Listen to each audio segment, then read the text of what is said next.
五大湖，全球最大的淡水湖泊水系，被誉为陆地上的海洋。五大湖连接了加拿大和美国，在饮用水、灌溉、交通运输以及休闲娱乐上都扮演着重要的角色。湖区特有的小气候还促成了当地酿酒业的兴盛。五大湖中的伊利湖和安大略湖之间坐落着北美最大的瀑布尼亚加拉大瀑布。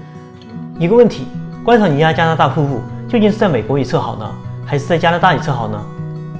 大家好，欢迎来到说走就走，我是 Jack。 今天想跟大家聊聊尼亚加拉大瀑布。那我们闲话不多，赶紧出发吧。 See you on the road。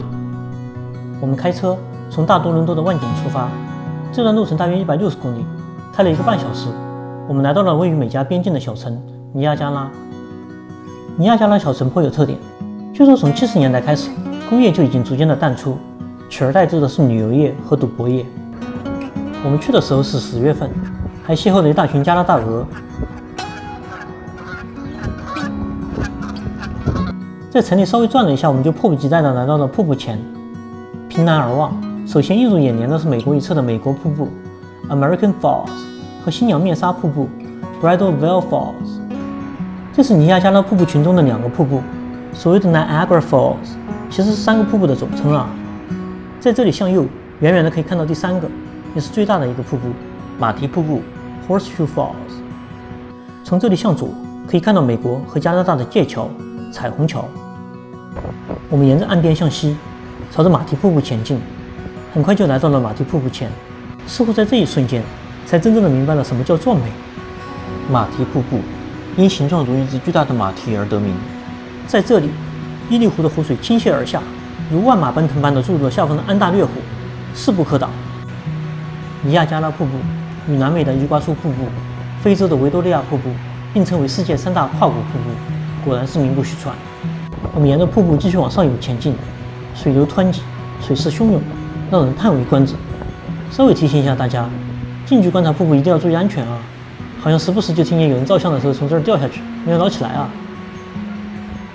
接下来我们就去参加那个 boat tour， 这个不用提前预约，现场买票就可以，票也不贵，强烈推荐啊！这个 tour 美国和加拿大两边都有。美国一侧全员着蓝色的雨衣，船叫做 Maid of the Mist， 翻译成汉语就是雾中少女。加拿大一侧全员着红色的雨衣，船叫做 Hornblower， 翻译成汉语就是鼓吹手。感觉美国这个名字比较文艺一点啊，加拿大这个名字呢，感觉有点土了点啊。我们上了船，直奔瀑布而去。在彩虹桥下出现了美丽的彩虹，一下子就明白为什么叫彩虹桥了。船首先靠近了 American Falls， 近距观察就是震撼啊。新娘面纱瀑布也更有立体感了啊。在不知不觉中，我们的船缓缓地靠近了马蹄瀑布，气氛突变，一种强烈的压迫感油然而生。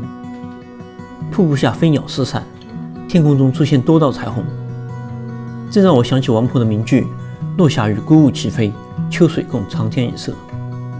用来形容当下的情形，似乎也是很恰当的。虽然王勃他老人家估计没来过这儿啊。船靠得更近了，船上的气氛一下子活跃起来了，大家一边尖叫一边掏出手机拍照。从船上下来，我们就来到附近的一个酒吧，享受着惬意的下午时光。如果单看纬度，这儿算得上是加拿大最靠南的地方，有一种山明水秀的感觉啊。彩虹桥的对面就是美国的水牛城巴芬勒，从这里你可以开车，甚至步行过境去美国啊。回到一开始的问题，观赏大瀑布究竟是在加拿大一侧好呢，还是在美国一侧好呢？其实这个问题我个人还真没有什么发言权啊，因为当时没有美签，没有到美国一侧去看。但是据可靠消息，还是加拿大一侧风景都好，因为同事前2天刚刚从温哥华飞过去看过。你如果有不同的见解，请在下方留言啊。有签证的话，建议两边都看看。当地酒店很多，估计住一晚上也不错啊。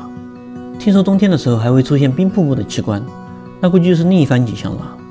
玩到最后还有点舍不得走，我们又在附近的公园逗留了一会儿，天快黑才离开。以上就是本期的全部内容，谢谢大家的观看。